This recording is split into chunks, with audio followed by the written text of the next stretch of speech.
都係嗰個門但係你哋係 sell 嗰隻或者係我哋嗰啲我哋嗰啲 space 好多時反而咩咧？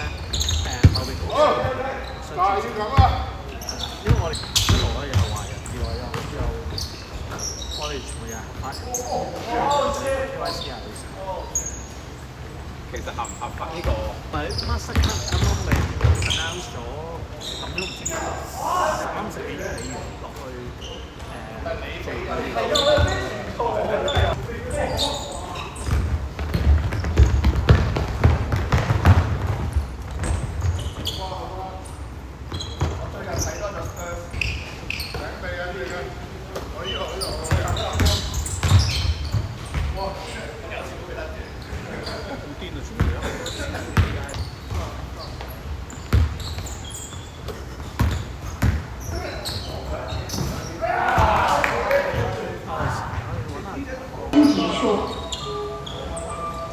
May I have your attention?